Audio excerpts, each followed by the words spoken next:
Welcome once again to Lehto's Law. Here's Steve Lehto. My good friend Frank sent me a note a while back. Said, Steve, check out this story. I think you should do this as a story on Lehto's Law. And I kept making a note of it, and it kept getting pushed back by other stories that popped ahead of it. And every now and then Frank would remind me, Steve, are you going to do that story? And I said, yes, I am going to do the story.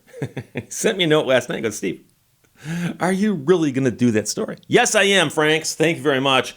From topclassactions.com, Tide has been hit with a class action and claims that its detergent bottle does not yield 64 loads as advertised. This is one I'm very curious about because I've mentioned before that we have the cases where somebody says this product is labeled as vanilla. And it might be vanilla flavored or tastes like vanilla, but it contains no vanilla. Therefore, we can sue them for that. Or strawberry Pop-Tarts taste like strawberries, but contain no actual strawberry. So the argument there is a mislabeling. But if you say that your big bottle of detergent can yield 64 loads of laundry, the question is, if it can, does that mean that it's okay, or is it supposed to mean that that's what it will do for everybody or for the average person? And by the way, what's the measure of a load of laundry? Is there an actual term for that? Is there some industry standard? Is there some kind of weights and measures organization that says, well, here is what a load of laundry is? You know, so that's where I think this falls apart, but it's from topclassactions.com. Jesse Edwards wrote this and says that Procter & Gamble has been hit with allegations that it misleadingly advertises Tide detergent as containing enough detergent for 64 loads when the small print elsewhere on the bottle clarifies that that is only if a consumer uses a small amount of detergent per load. And that is the allegation from the lawsuit. Now the question is, would the small amount clean your clothes? If so, what's the argument?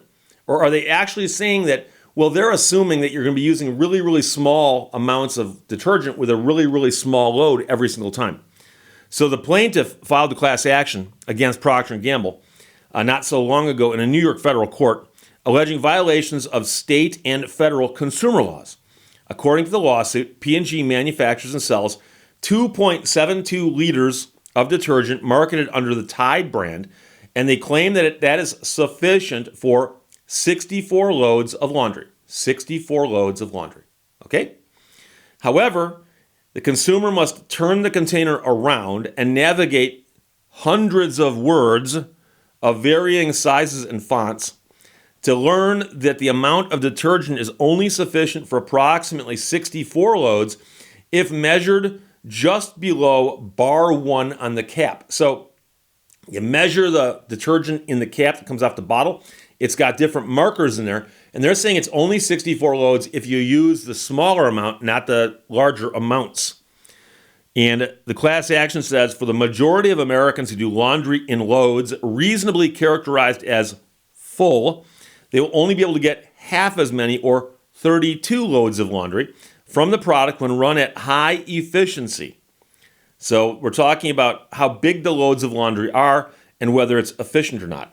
Representing that the product can provide 64 loads when these are the smallest size loads of laundry is misleading because consumers expect transparency, according to the lawsuit.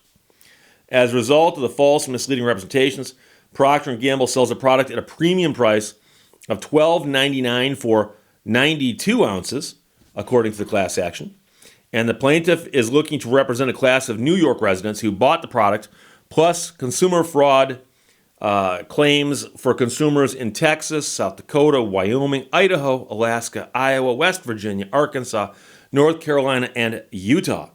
The plaintiff in this case sued under state consumer laws and for breach of warranty and unjust enrichment. Now, breach of warranty, of course, is a UCC claim because this is, of course, the sale of goods. And I guess they're saying that the warranty is that it'll perform a certain way. That is, it'll do so many loads of laundry, blah, blah, blah, blah, blah.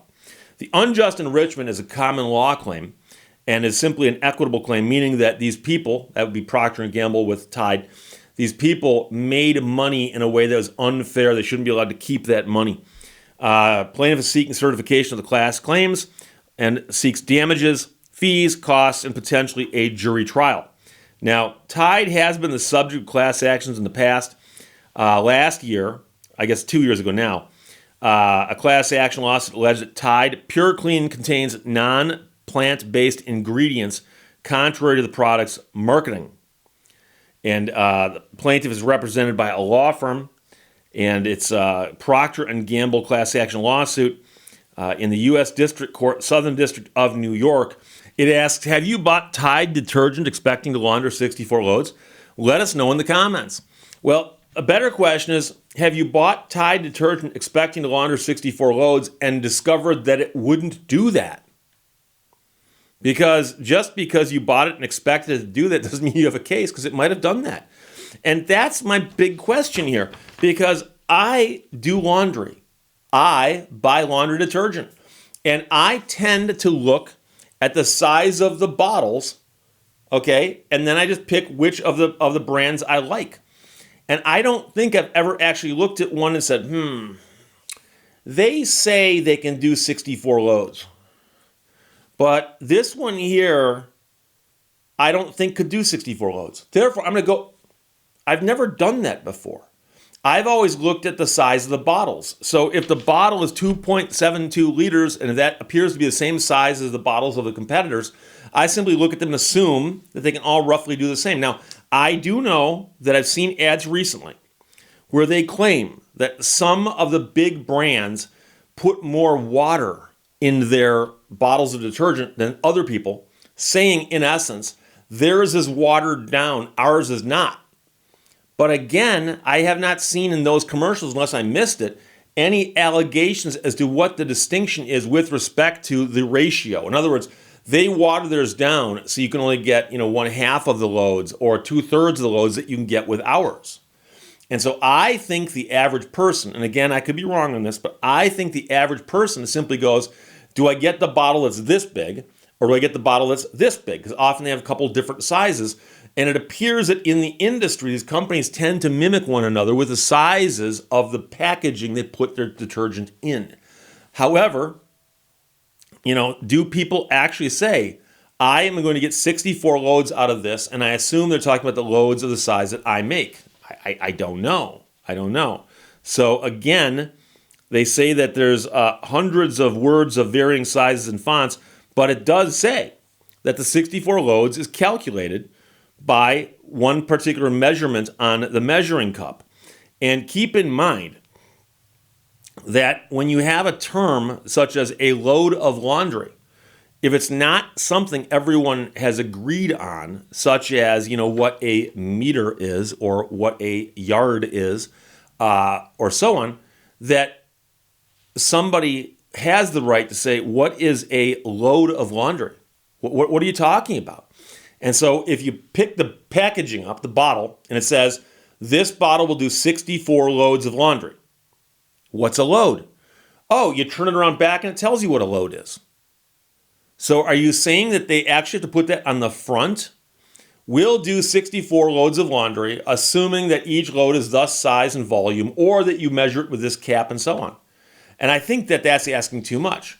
But I'll also tell you that some of the lawsuits I've seen, I'm not saying this one, but some of the lawsuits I've seen appear to be filed by plaintiffs and their attorneys with the thought that, well, we can file it, we can get it into the gray area where it won't get thrown out on summary disposition or summary judgment, and the company we're suing might look at it and go, gee, if it's going to cost us millions and millions of dollars to defend, maybe we can save a little money by settling it as a class. So maybe they'll do that. I don't know. And again, I'm not saying that that's the case here. It could be. We don't know how people think, do we?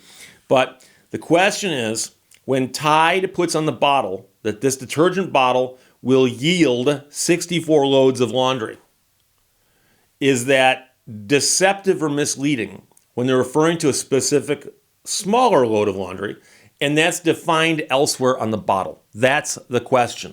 That's the question. So getting back to the Pop-Tart example, which we love so much, if the strawberry Pop-Tarts said right in the front, contains no strawberries, is there a case there? Or do they have to say strawberry flavored Pop-Tarts contain no strawberries? I don't know. We'll see. So Frank, thanks for sending it. Yes, see, I finally did your story. From topclassactions.com, Jesse Edwards wrote it. Tide class action claims detergent bottle does not yield 64 loads as advertised. We'll see what happens. Questions or comments, put them below. Let's talk to you later. Bye-bye. Thank you for watching Lehto's Law. I once watched a stationery store move.